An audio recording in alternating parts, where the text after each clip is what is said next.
Hello, everybody. Welcome into GSMC's Down by Contact Sports Podcast. I am your host, Jeremy Lapidus. Today is Friday, February 14th, or Valentine's Day for everybody around the world. I hope everybody's having a great one. We have a lot to get to as we get into our Friday episode, the last one of the week, heading into a pretty big sports weekend. In this show, we're going to go over a couple of potential stuff for the franchise tags going around the NFL as the deadline to open begins in just a few days. Some questions around some quarterbacks, including Brock Purdy, some more offseason stuff with the NFL and the Washington Commanders, as well as MLB previews and previewing the NBA All-Star Game. But before we get into any of that, remember, if you would like to be an even bigger part of the show than you already are, all you need to do is go to gsmcpodcast.net. Or if you're on YouTube, you can use that super chat feature. If you do either of those two things, a message should pop up on the bottom of the screen for you, me, and everybody else around the world to see. If you do have a burning question about sports, anything at all that you would like to ask, go ahead and throw that in the comments. Throw it in the chat. I will get to it as soon as I possibly can. I appreciate everybody so much for sticking around, talking some sports with me here on a beautiful Friday, February 14th. But like I was saying, we are going to get into our first topic of the day, that having to do with potential franchise tags as we get into the offseason in the NFL. There, for those who don't know, are three different types of tags that can be placed on NFL players by NFL teams, and each team has one each. They have a transition tag and a franchise tag. Now, what a transition tag does is it allows these players to go out and seek contracts. It's like an offer sheet in another sport where basically if another team offers them a contract, Team A has the ability to match that contract and get that player back. Now, if they decide not to match that contract, that player can go and the other team won't receive anything back. The other type is just your franchise tag. You have an exclusive and a non-exclusive franchise tag. And those exclusive franchise tags is exactly what you think of as a franchise tag. No one else can negotiate with them. You just get the franchise tag and they're there for a year. The other one is the inexclusive. In that one, a player can go out and negotiate. If they decide to go to the other team, the team that put that franchise tag on them gets 2 first-round picks. So you're not often going to see a team basically trade 2 first-round picks for a franchise tag player. It's not going to happen too often. Now, there were 8 franchise tag players last season. 7 of them worked out new deals or were traded to new teams. Only 1 player played on the franchise tag, and that was T. Higgins last season. I think it's going to be a very similar thing this season where we don't see too many players play on the franchise tag or even get franchise tagged as we get further through the offseason. The way that the franchise tag works is either the top 5 at each position, the average of that, or it's going to be your salary from the previous year, 120% fully guaranteed. And the way the numbers are looking for this year, quarterbacks are going to make about $41 million, running backs $13 million, wide receivers $25 million, tight ends $14 million, offensive line $25 million, defensive ends $24 million, defensive tackles $23 million, linebackers $27 million, corners $20 million, safeties $19 million, and kickers and punters just about $6.5 million on the franchise tag. And those positions are important. You see guys like Micah Parsons try and reclassify themselves as a linebacker to get that extra money in case anything happened, as opposed to a defensive end or a defensive tackle. Getting that extra $3 or $4 million in your pocket can make a big difference for these players getting franchise tagged. We're also going to look at who has the potential to get franchise tagged, and there weren't too many. When we look at current free agents, there aren't a lot of guys out there that I single out as teams being so desperate and also unable to get a deal done with them. There's just a couple guys that I think teams would be absolutely desperate to get back. And the only way I see that happening is potentially with a franchise tag. So we'll start off with the most obvious one, that being T. Higgins. The wide receiver was franchise tagged last year. Now, you can franchise tag a player up to 3 times in a row. He is going to get 120% of the total markup. So instead of $25 million, he's going to get about $30 million if they give him that franchise tag. This is one that we've seen it not really work out for the Bengals. They haven't really been able to get a lot of contracts done. They could have gotten it done last year with T. Higgins and Jamar Chase. Instead, both of them are looking for new contracts this offseason. And it's not looking like T. Higgins is going to stay. If they're that desperate to keep him, they can put him on the franchise tag again, although I'm not really sure it's going to happen, as they're not operating with a lot of cap space after they would give him that. They've got about $46 million of cap space. That would take about 2/3 of it, which is not a great look for a team that needs to spend in a lot of different places. Their top defensive players, their top two of them, have asked for new contracts or trades, which is not what you want to be for a defense that was already super thin and already struggling a lot last season. T. Higgins, I don't know if he's going to get franchise tagged, but he is one of those better candidates for the franchise tag. Another one, we look at Kansas City. I think there's a good chance Kansas City uses their tag this year, whether on Trey Smith, the offensive guard, or on one of their linebackers, like a Nick Bolton, who also is a free agent this year. The Chiefs have a lot of defensive free agents. Those are two guys that I think are very important for their team, and I'm not sure that they're going to be able to work out a great contract between both of them. I think one of those two, either Trey Smith or Nick Bolton, are going to get tagged this season. I'm not sure how it goes. Last time the Chiefs tagged L'Jarius Sneed, he didn't want to play under the tag, so they traded him away. That's just a way for them to get a couple assets back for it. So that's something that could happen as well. We're looking more at, some teams that could afford that franchise tag, and a team that I think would be really interested in keeping their guy, especially if they can't get a deal done, which I don't expect to happen. I expect the Eagles to be able to get a deal done. But Zach Bond, the all-pro first-team all-pro linebacker who was on a one-year deal, just had an interception in the Super Bowl in a game where they absolutely dominated against Patrick Mahomes and the Kansas City Chiefs. He's a guy that the Eagles kind of have to sign. And if he's a guy that they're not able to get a long-term deal with, he is someone I fully expect them to give a franchise tag to. Now, he's under that linebacker tag, so it would be a one-year, $27 million deal, and I'm sure he wants a longer-term deal. I'm sure the Eagles want to give him a longer-term deal. But if they can't get it done, Zach Bond, I think, is my favorite to go out and get that franchise tag. And the last one that I put out there is the Minnesota Vikings. They're a team that I could see using their franchise tag as well, whether that be on Sam Darnold, who it doesn't seem like they're going to bring back, but maybe they're interested in having Sam Darnold back on the team. $40 million for 1 year is a lot. That's about how much they're going to pay him in free agency anyway, so I don't really see the use of giving him that franchise tag unless they really, really want him back, although I do think there's a couple other options for them out there as they get further into the offseason. The other one is Aaron Jones, and Aaron Jones is one of my most underrated running backs. He's a guy that isn't going to go out there and be a top 12, top 10 kind of guy. He's going to be someone that you can just give the ball to. He's one of the best receiving backs in all of the NFL, and that's where I think he gets a lot of his value from. He was a great addition to this Minnesota Vikings squad last year. His issue is that he just has trouble staying healthy. So if you're a little bit worried about giving him a longer-term deal, $13 million is a lot of money. You're talking about Saquon Barkley level money. Maybe he's a guy that you can give 2 years, 13, make it a $6.5 million deal instead. But these are guys that I think are candidates to be franchise tagged. Again, we will see what happens. The franchise tag window opens up on February 18th. So on Monday, officially, it will open up. We will talk about all of these guys when they do get franchise tagged, if they do get franchise tagged, but I don't think there's going to be too many guys getting tagged this offseason. But I'd love to hear your thoughts. Who do you think gets tagged? Which teams do you think use their tags? I'd love to hear your thoughts. We're going to take a quick break. When we come back, we turn our attention to the 49ers and Brock Purdy. One of the biggest questions of the offseason is, what are the Niners going to do with their star quarterback? Are they going to pay him? Are they going to let him go?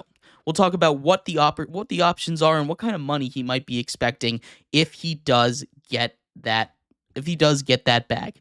We'll be right back here on GSMC's Down by Contact Sports Podcast. I feel like I'm losing my mind. Is everybody in the world blind? Please, Lord, give me a sign, a sign.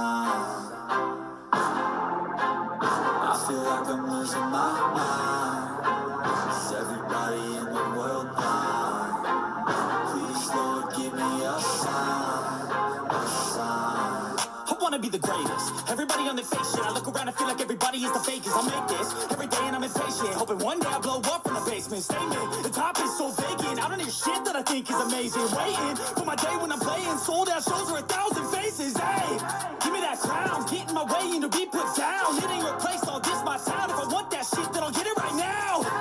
I'm losing it, the noose it fits. I'm losing shit, a stupid myth. You choose to live or choose to dip. You choose to fight or lose your grip and lose a gift. Oh, I feel like I'm losing my mind.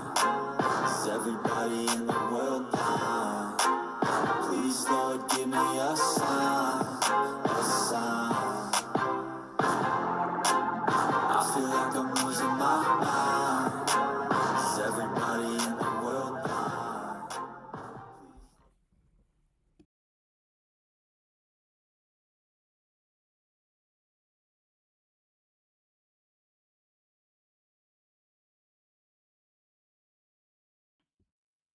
Welcome back to GSMC's Down by Contact Sports Podcast. I am your host, Jeremy Lapidus.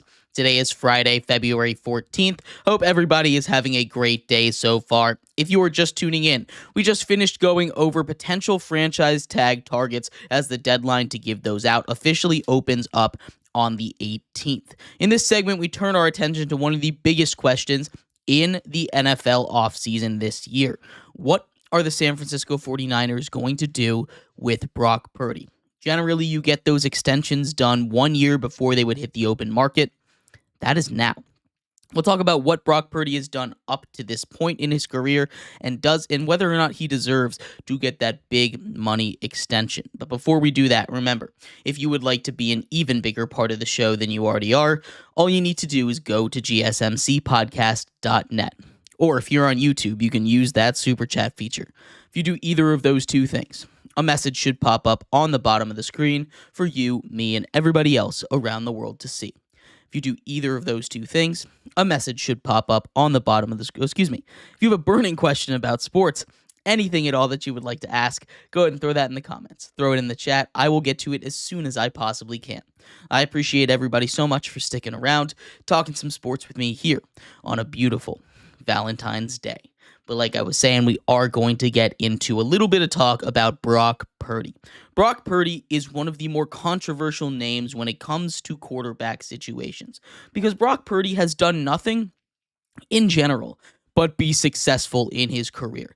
Even in a down year this year, if you look at the numbers, especially if you look at the quarterback rating, he is above a lot of big names. He had a better quarterback rating this season at 96.1 than a guy like Patrick Mahomes, who had a down season, who had better quarterback rating than Geno Smith, had a better quarterback rating than Kyler Murray, had a better quarterback rating than Matthew Stafford, right? These are some pretty big names, some quarterbacks that had pretty okay solid seasons, pretty good seasons, that Brock Purdy is better than, at least when you look at that one stat. But the issue comes with the fact that the 49ers have seemingly found success with just your average run-of-the-mill replacement-level quarterback. We saw it immediately when Jimmy Garoppolo came in. They started winning. He took them to a Super Bowl. Then Jimmy Garoppolo goes down. We see Brock Purdy come in. They continue to win. He had one of the longest winning streaks to begin his career in the history of the NFL, takes them to a Super Bowl, is unable to get the job done against the Chiefs, much like Jimmy Garoppolo, then has a down year. Now, we saw what happened to Jimmy Garoppolo when he got let go. He's out of the league now. He hasn't really played any meaningful snaps outside of the 49ers since he went over there, since leaving the Patriots. This is a very crucial question because right now, the 49ers have had the luxury of paying the cheapest starting quarterback in the NFL. He got the lowest slot money. He was Mr. Irrelevant, the final draft pick in the NFL draft when he went. And now he is a huge part of a very successful team.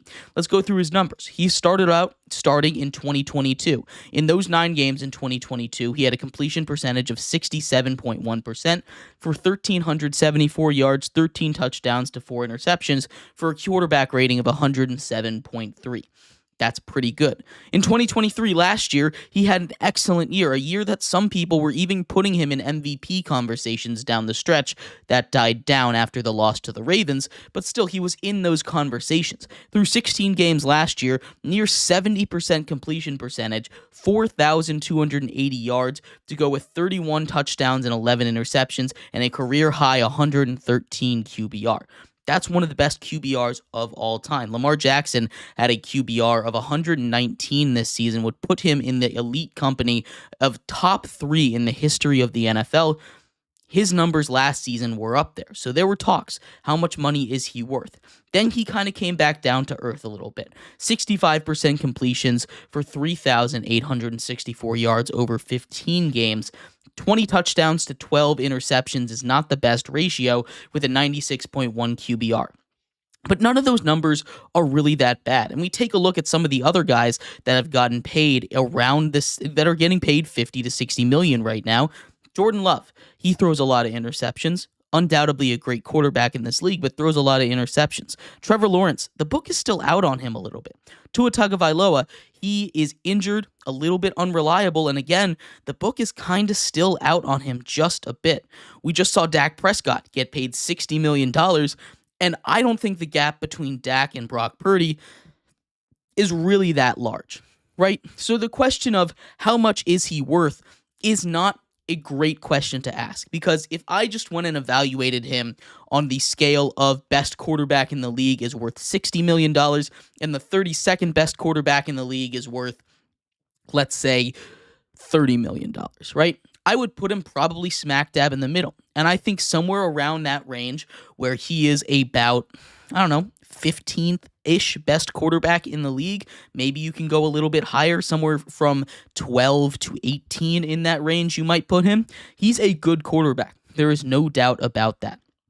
But the issue is when it comes to paying players, especially in sports, and especially at the quarterback position in the NFL, there's no range for a just good quarterback to get paid, right? You have to reset the market. You have to go over the top. You have to continue to give these guys more money, and it happens every time. That's why Daniel Jones, who had won one playoff game, got a $40 million a year contract. That's why Baker Mayfield got a very similar contract, around $40 million a year, and that's kind of where I'm sitting, that $40 million range for Brock Purdy. But as we know, that's not how it works in the NFL.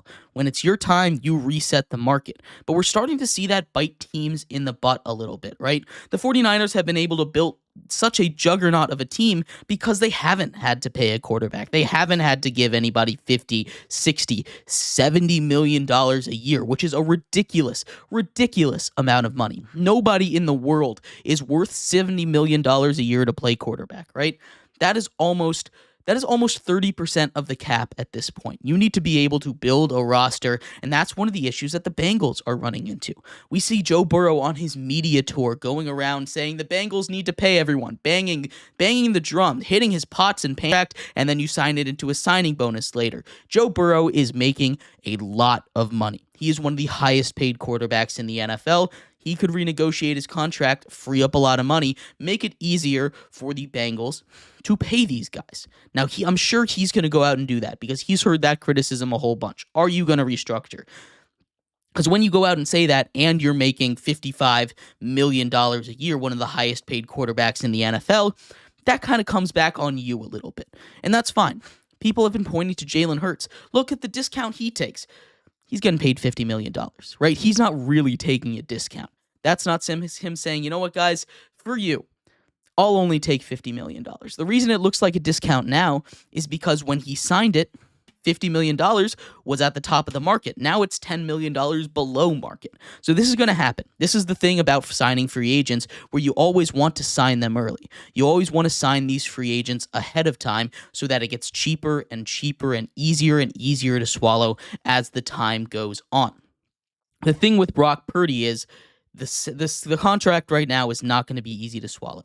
If we could actually evaluate him, the range that I think would be really good for him is somewhere between the $40 to $50 million range. Maybe even up to 55 if you wanted to throw him in with company like Jared Goff, like Trevor Lawrence, like Tua Tagovailoa, like Jordan Love, that are in that 50 to 55 range, right? And that's fine.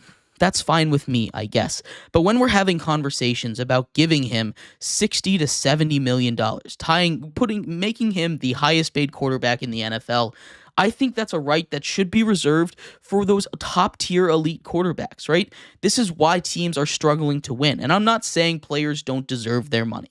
Players should get paid as much as owners, and as much as owners and as much as a team is willing to pay them, because these guys are giving their bodies, their lives on the line. They only get 10, 15 years if you're really elite to go and make this money, right? Most people can work for the rest of their lives. These guys, they only get so long. It's a short career, right? You need to cash in when you can. And I'm not saying players are the bad guys here, but I think there does come a point where a player can say, hey, I've made $50 million a year. I'm going to be getting $250 million.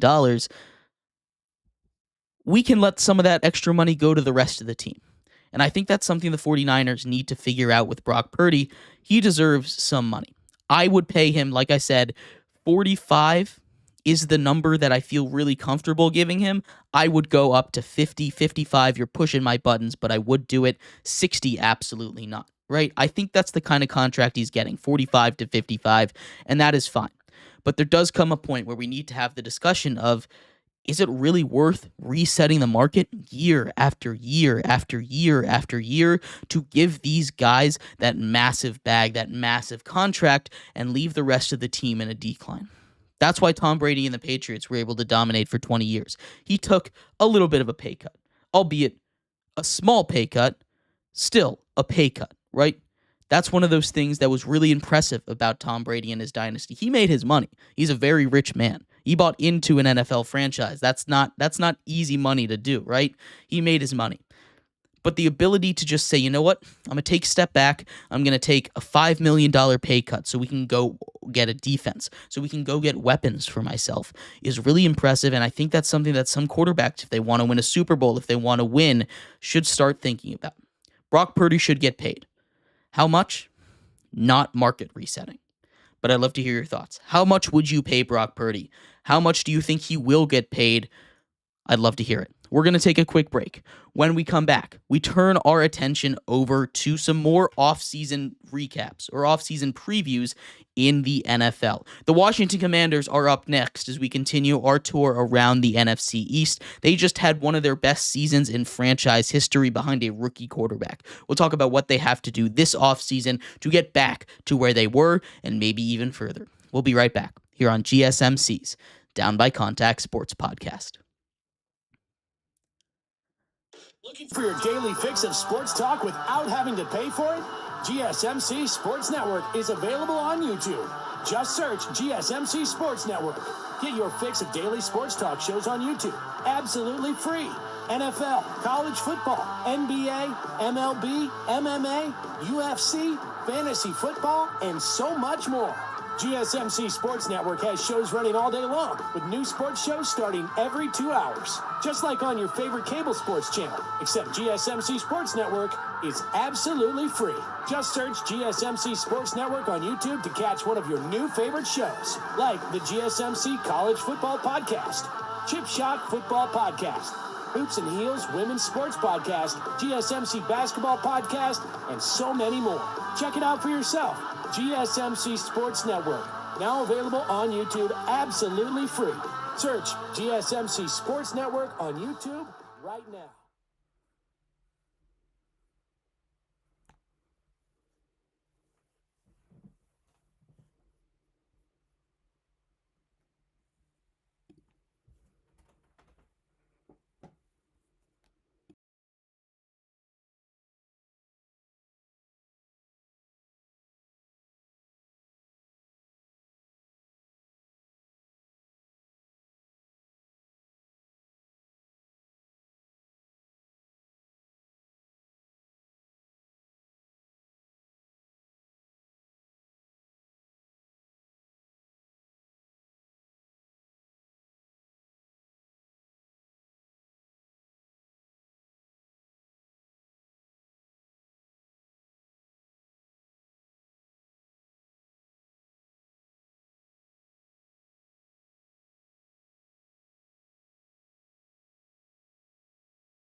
Welcome back to GSMC's Down by Contact Sports Podcast.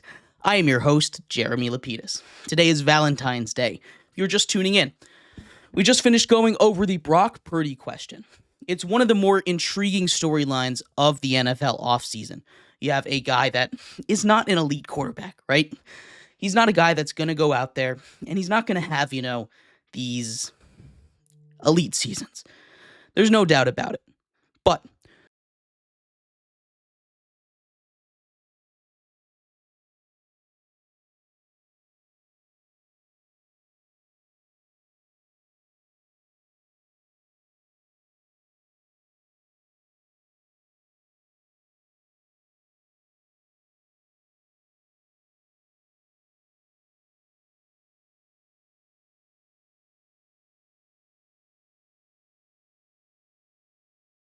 Commanders are a franchise that just had one of their best seasons in franchise history, if not one of their best seasons in the last 25 years.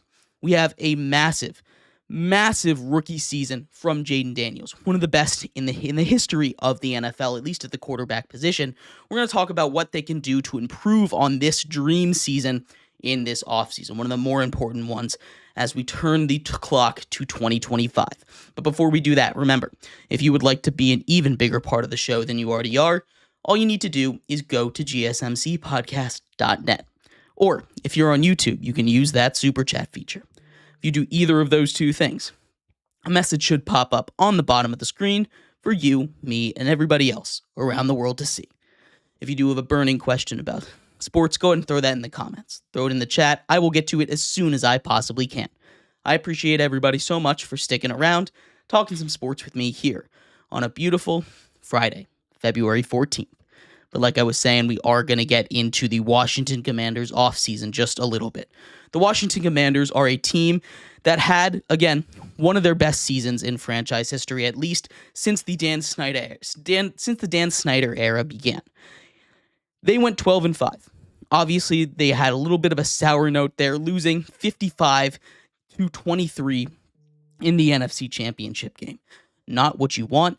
They gave up the most points there, but that kind of points to the big issue, right? They had a magical season with one of the worst defenses in the NFL, and it really showed when they went up against a really good team, a juggernaut, if you will, in the Philadelphia Eagles. They gave up all those points, but now we see what they need to fix, what they need to get. One of the biggest issues this season with the Commanders was at the corner position. They had one of the worst cornerback positions in all of the NFL, one of the worst pass defenses in all of the NFL. They went out and tried to fix that a little bit. They went and they got Marshawn Lattimore at the trade deadline, but he's not enough. Not when you have a combination of some of the worst starting corners in all of the NFL on the other side of the ball. It just doesn't work. You can't leave Marshawn Lattimore one-on-one with A.J. Brown. He's going to win those, even though that's what he was brought in for. So we see what's out there. They're pending free agents that mean a lot to them. Some that played over 70% of the snaps.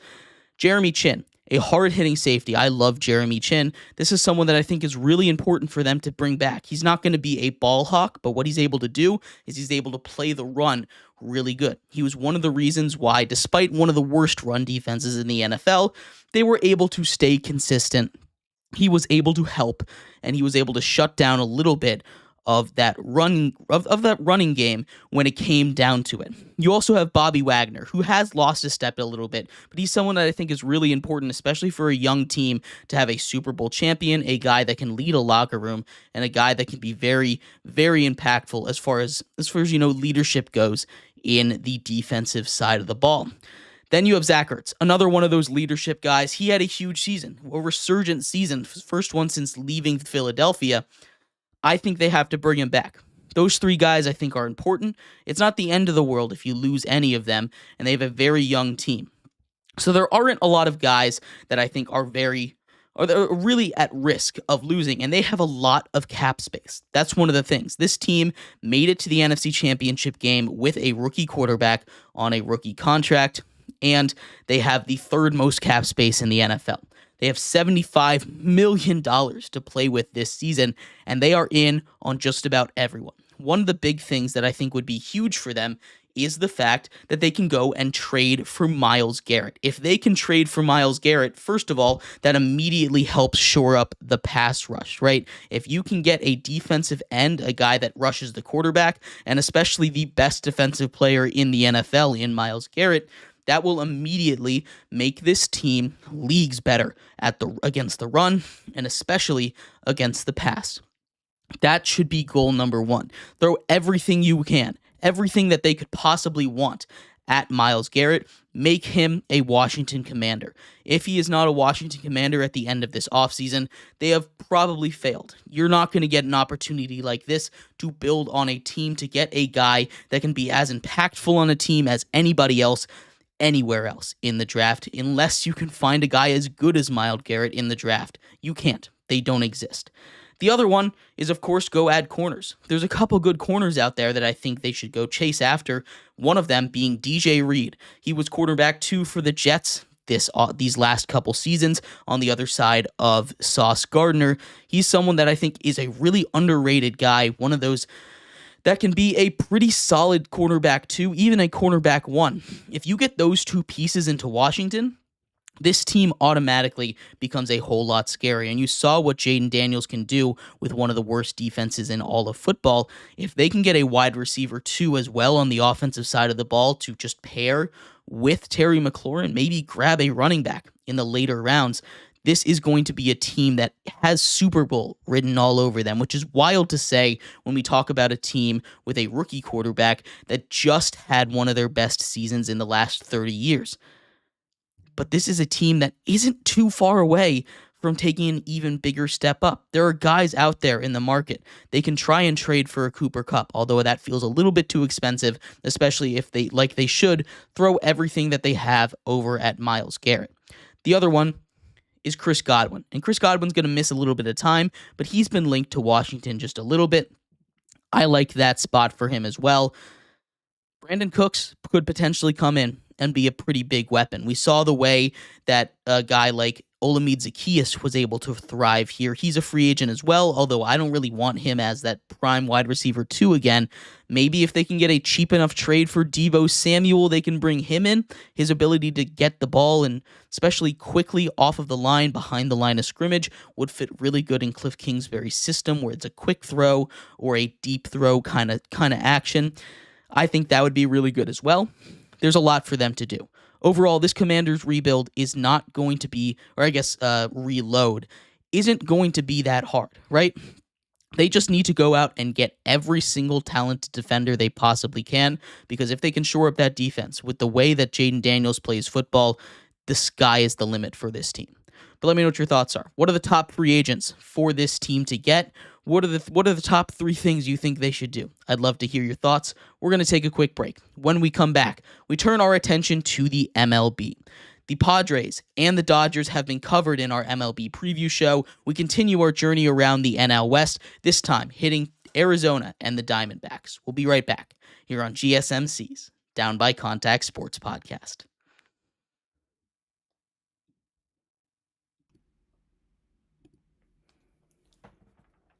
For the best and latest podcasts available anywhere, go to the podcast app on your cell phone and type in GSMC to access free content-rich podcasts on health and wellness, book reviews, sports, entertainment, relationships, social media, movies, technology, finance, and even weird news. Subscribe and download the GSMC Podcast Network's family of shows, available everywhere podcasts are found.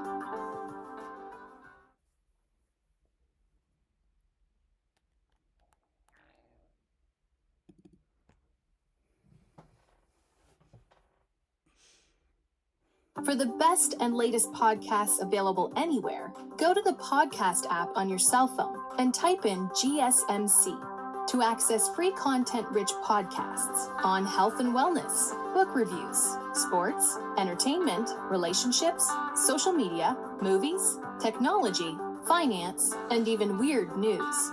Subscribe and download the GSMC Podcast Network's family of shows, available everywhere podcasts are found.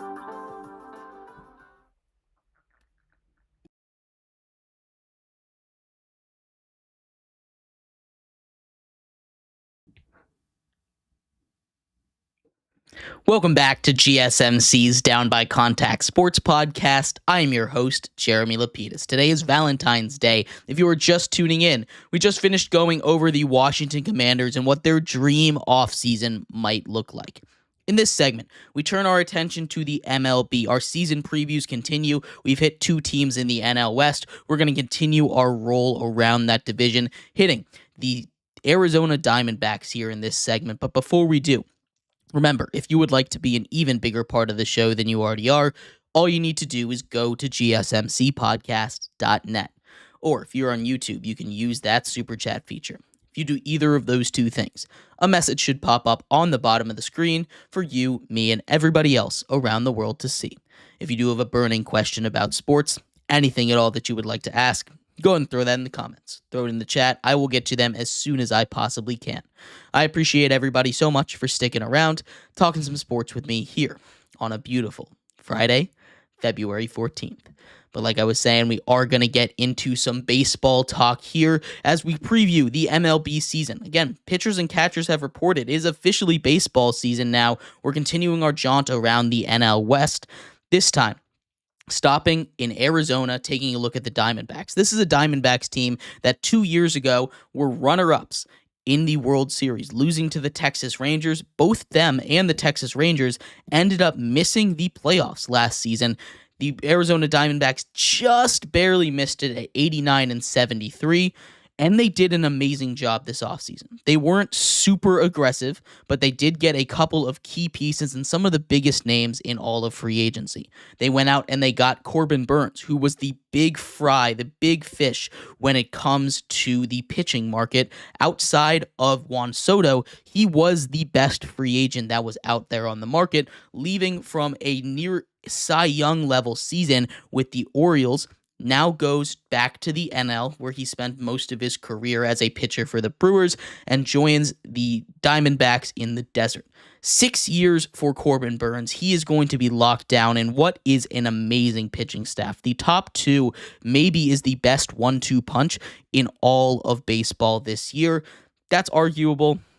We did talk about the Dodgers just a little bit ago, but still, this is a crazy rotation for them as well. We talk about Corbin Burnes on top of Zach Gallen, a guy that almost won a Cy Young a couple years ago. You have Merrill Kelly, who was part of Team USA just a couple years ago. Brandon Pfaadt, who played huge innings for the Diamondbacks in their World Series run. You have Eduardo Rodriguez, Jordan Montgomery, and Ryan Nelson, a potential 7-man starting rotation. They're not going to do 7-man. They're probably going to go down to a 5-man, maybe even 6 if they wanted to give these guys extra rest like the Dodgers are doing. But this is a pitching staff that is going to be one of the best in baseball this year.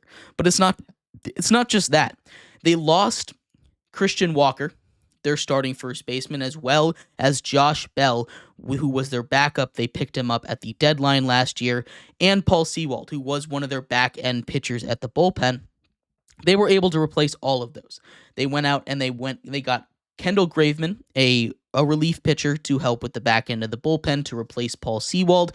Not quite 1-for-1 there, but I think they did an amazing job at that, replacing that first base position. They were able to trade for Josh Naylor. Josh Naylor, who had a breakout year last year with the Cleveland Guardians.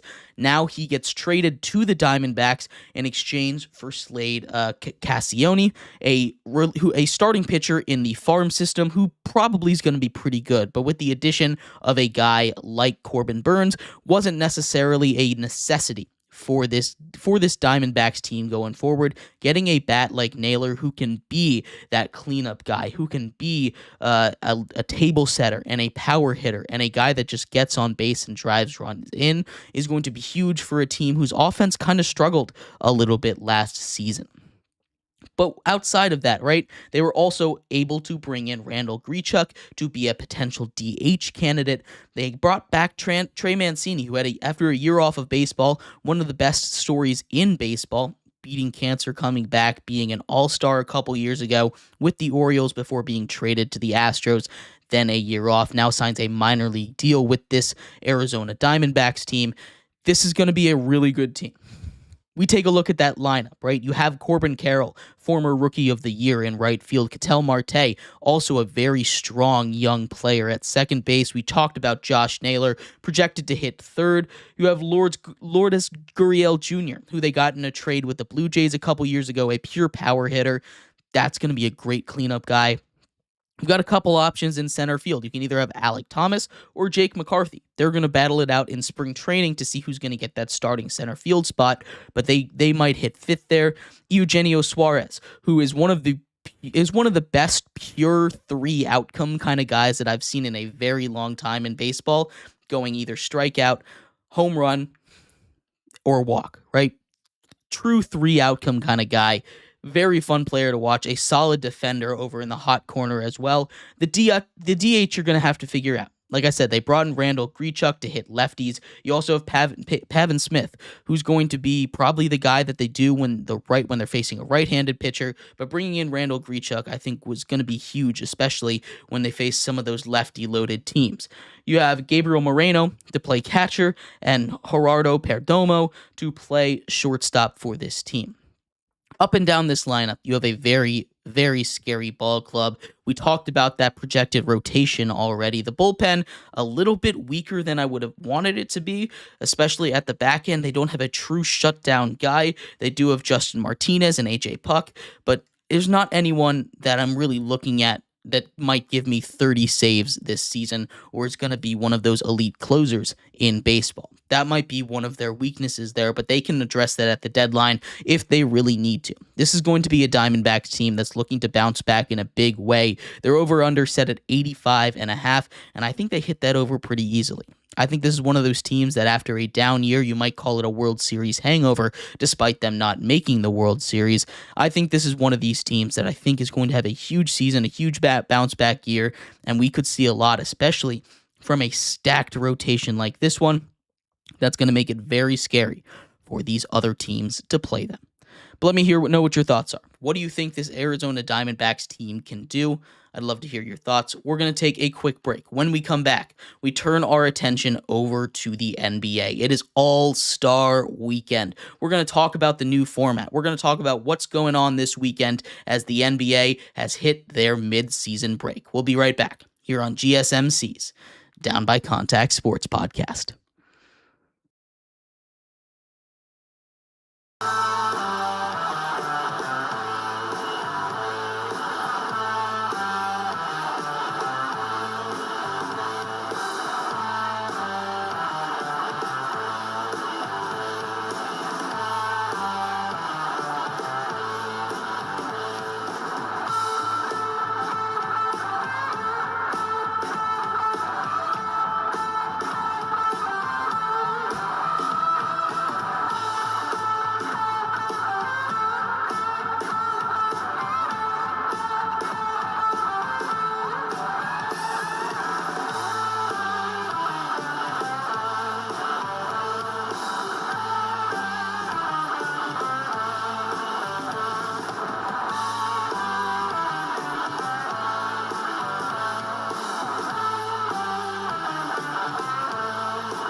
Welcome back to GSMC's Down by Contact Sports Podcast. I am your host, Jeremy Lapidus. Today is Friday, February 14th, Valentine's Day for all of you guys. If you are just tuning in, we just finished talking about the season preview for the Arizona Diamondbacks. In this segment, we turn our attention to the NBA All-Star Game. It is All-Star Weekend. The festivities have already begun. The All-Star Celebrity Game is currently going on. Not a big deal, but as the NBA has tried to continue to make the All-Star Game entertaining, they've continued to add new formats, and this year is no different. A brand new format, a best-of-3 kind of series with 4 different teams, a mini playoff. We're going to talk about what that might look like, if it might work, and everything else going on in All-Star Weekend in the NBA, but before we do, Remember, if you would like to be an even bigger part of the show than you already are, all you need to do is go to gsmcpodcast.net. Or if you're on YouTube, you can use that super chat feature. If you do either of those two things, a message should pop up on the bottom of the screen for you, me, and everybody else around the world to see. If you do have a burning question about sports, go ahead and throw that in the comments. Throw it in the chat. I will get to it as soon as I possibly can. I appreciate everybody so much for sticking around, talking some sports with me here on a beautiful Friday, February 14th. But like I was saying, we are going to get into the fifth and final segment of our show today, that having to do with the NBA All-Star Game. A brand new format has come out, and they did a whole show drafting teams, but I'm sure they were told how to draft these teams because it very clearly, and they named them as such, did a global stars versus the versus the OGs of the NBA and the young up-and-coming stars were the three teams drafted. Now, it is a playoff, so there will be 4 teams. There is the Rising Stars game that's played every year, and this time it's going to mean a little bit more. The winner of the Rising Stars game will be able to join the NBA tournament, the NBA All-Star tournament here, and that I'm super excited for. You get to see the global stars take on the up-and-coming All-Stars, and then you get to see the old guys, the OGs of the NBA, take on the rising stars in this one. I'm really excited for this format. This is going to be an interesting one because it's just going to be a quick game, first to 40. That can take 15 minutes. I don't know if there's going to be a clock. There's not going to be a clock on this. It's just first to 40, kind of like pickup, and I'm very excited to see how these players play. When a new format has come in, especially these younger guys, the rising stars, I think are going to try their best. They're going to go out and prove something. Those older guys, they don't want to get beaten by those rising stars. That's just not a look they want. So I think we might be able to get something, especially in that one semifinal game. Not sure how it's going to go when it's an all-star team versus an all-star team. I don't really think they're going to really be able to change how much effort these teams put in. But if the rising stars end up going on some kind of run, we could get some really interesting actions. Outside of those all-star games, we get a couple of storylines. Damian Lillard on the three-point contest, he's going for a three-peat here. Very exciting to see. Again, it's a three-point contest. There's not a lot going on that can pique interest in the NBA All-Star Game, but that's something to keep an eye on as well. The dunk contest this year is going to have fan voting, and I think that's going to be really cool. There's been some issues in the past with the way that people score the dunk contest. Going to be, again, like there's not changing too much of the NBA All-Star Game, but I think it's going to be some of these changes I think are going to be good for the future of the sport. And the last one, a little bit of controversy, as they canceled the Steph versus Sabrina Ionescu three-point contest. That was the highlight of last year's All-Star Game. That was a huge part of it. They couldn't get Caitlin Clark to come in, which I think would be really cool to see. They said they couldn't one-up it, so they're going to take it out this year, which I'm a little bit disappointed by, but maybe they can bring that back in the next couple seasons if Caitlin Clark decides that she will be a part of it. But before we end our show here, right, Anthony did have a couple of questions here that when we were talking about Brock Purdy earlier, he brought up something about Brock Purdy. We talked about him and whether or not he was going to be worth the contract.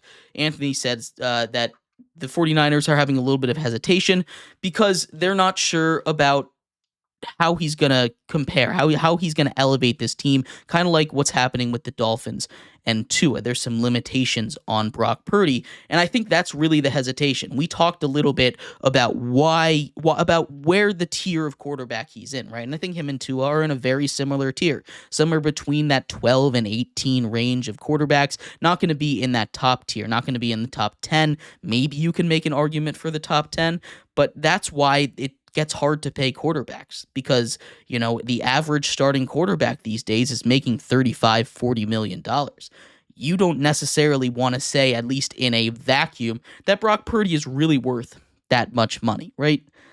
But with the way that quarterbacks go, with the way that we see the quarterback market changing, and especially in the NFL where you have to consistently one-up each other when you're up for a contract, that way the money keeps growing.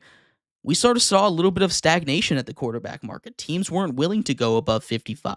It was 50, 52, 53, 55, 55, 55, and then the Cowboys broke it and went to 60.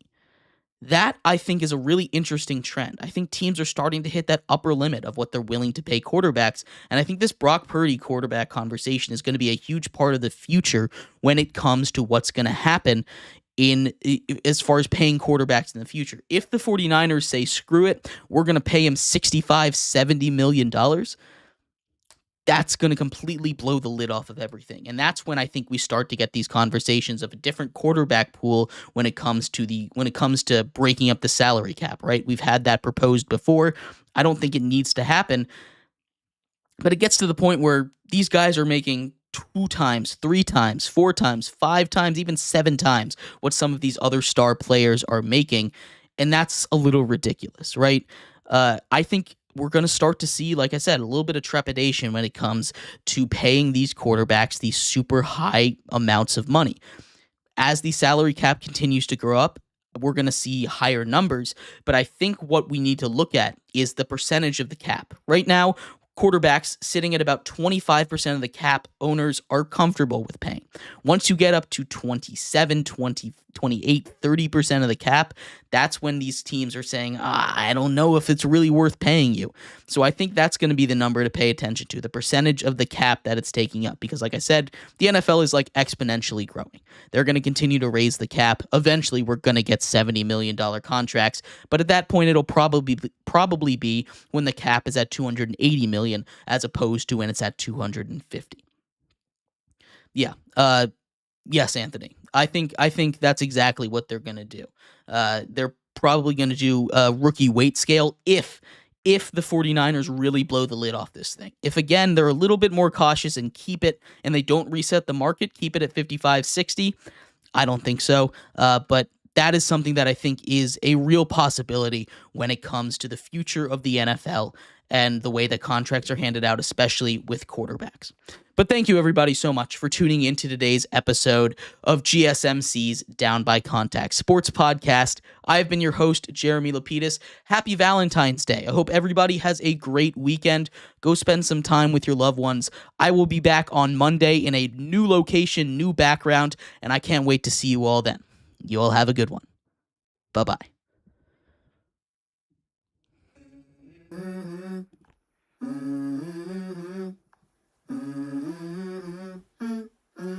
Let's go. I wake up to a little bit of drool on my pillow, feel like it's gonna be a bad day. Yeah, I'm tired of shit, and the coffee ain't hit.